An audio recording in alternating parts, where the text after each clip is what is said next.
Welcome to Body Soul Healing with Monika Maria, a space for gentle yet profound transformation. I'm a certified herbalist, certified nutrition specialist, and most importantly, a trauma-informed medical intuitive, and the mother of 2 adult children. Through this podcast, I help people understand how trauma, chronic illness, and a dysregulated nervous system intertwine, and how to begin finding safety, energy, and a trust in themselves again. You can find my one-on-one session courses and free guides Is This Trauma at solameliora.com. Today, I want to share where I come from, because everything I teach has grown out of lived experiences. I was a neurodivergent child growing up in the 70s and 80s, long before anyone really understood what autism could look like, especially in girls. I masked well and functioned on the surface, but inside I was constantly analyzing, scanning for emotional cues, trying to predict other people's moods. Home was not a safe place at all, and my mother was emotionally absent, unpredictable, and often cruel. There was childhood emotional neglect, narcissistic abuse, and at times physical abuse. Until I was about 14, my nervous system developed under constant stress. Always alert, always bracing, never truly safe. That shaped my experience of the world. And I learned early that love had to be earned through silence and compliance. As a small child, I was often ill and I had repeated bouts of strep throat, one after another. And by the age of 5, the doctors decided the solution was to remove my tonsils. Well, at that time, it was considered routine. I also had several kidney infections and my immune system never felt strong. As a teenager, I became very unwell with what I now know was mononucleosis, or mono. In the mid-90s, nobody recognized it. I remember being exhausted, sleeping constantly, and feeling as though I couldn't hold myself upright. And the doctors told me my blood volume was unusually low, about 67% of what it should have been, but that was the end of the investigation.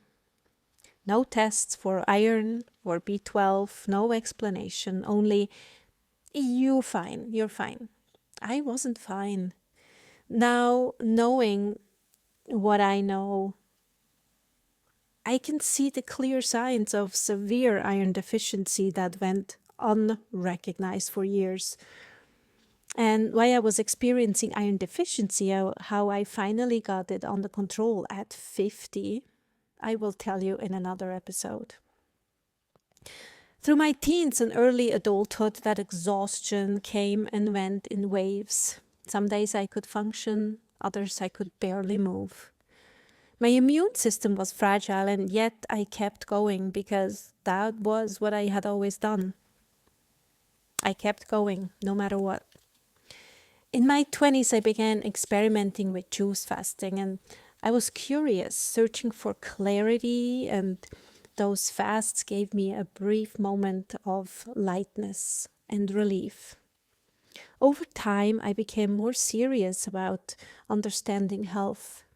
I trained as a nutrition specialist when I was pregnant and a personal trainer, seeking answers not just for myself, but also for others who were struggling in the same way I was. When I later became a mother, I carried those same patterns with me. I pushed through fatigue, disregarded my body's needs, and tried to prove I was strong. Raising my children gave me purpose and joy, but underneath I was still running on empty. When I was 30, my father died of colorectal cancer.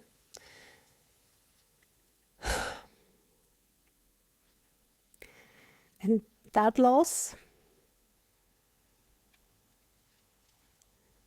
changed me.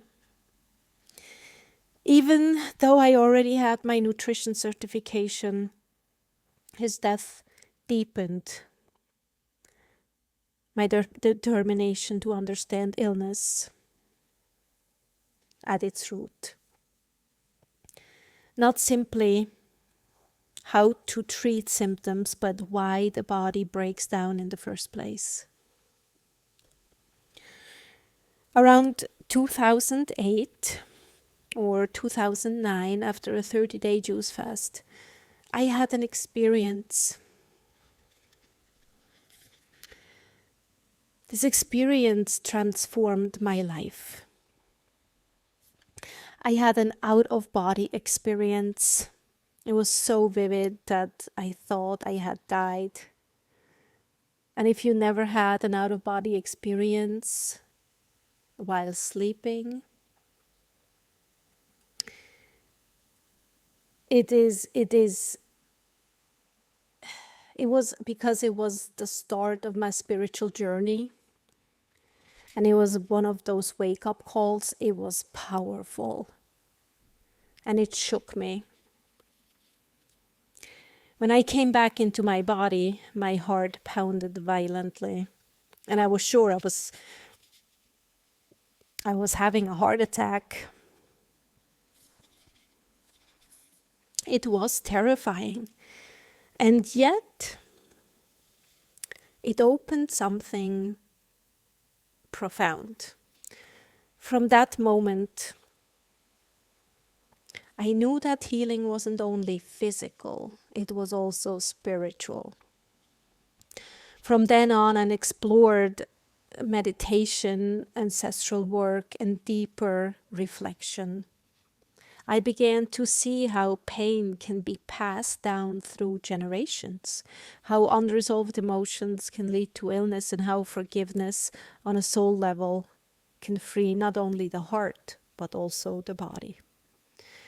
Spirituality has become an integral part of my path, although I always remind my listeners that it doesn't have to be a part of theirs. You can heal on your own with practical tools, nervous system work, nutrition, and creativity. For me, spirituality was essential.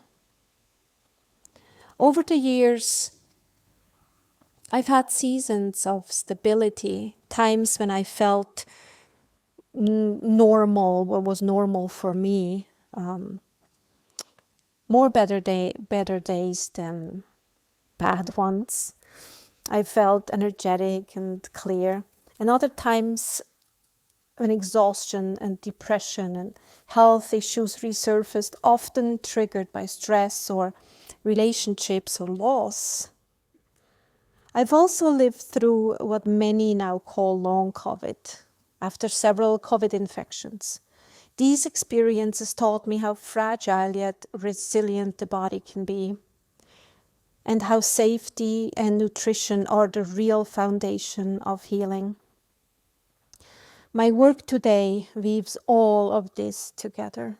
It's about helping people, but mainly women who are still trying to make sense of their own story. Those who carry childhood trauma, experienced narcissistic abuse, whether known or hidden. Those whose nervous system are dysregulated. Those who live with digestive issues and food intolerances or chronic fatigue. Many are neurodivergent, highly sensitive or empathic, and they often feel unseen by traditional medicine. What I've learned through both experience, study, and research is that true healing is not linear, it's a layered process.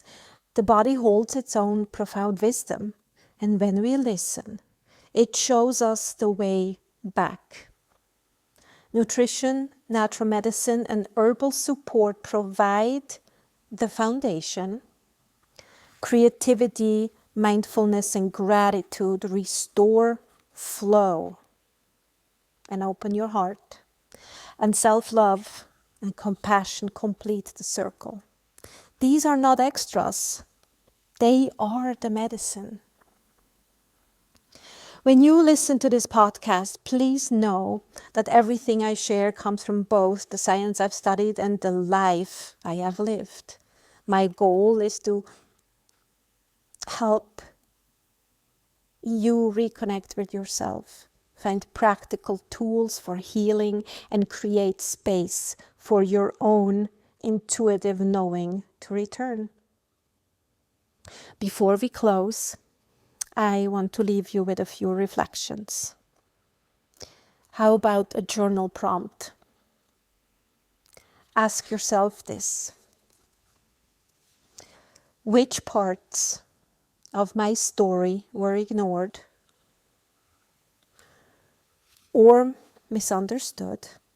And how can I begin to validate them myself?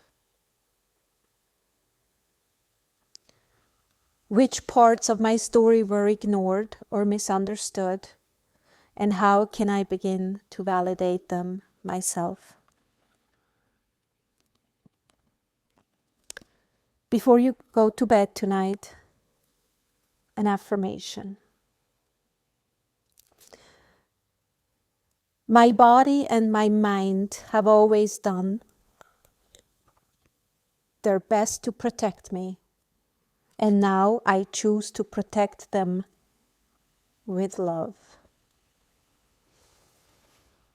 Place one hand over your heart.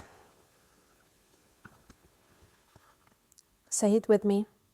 My body and my mind have always done their best to protect me, and now I choose to protect them with love.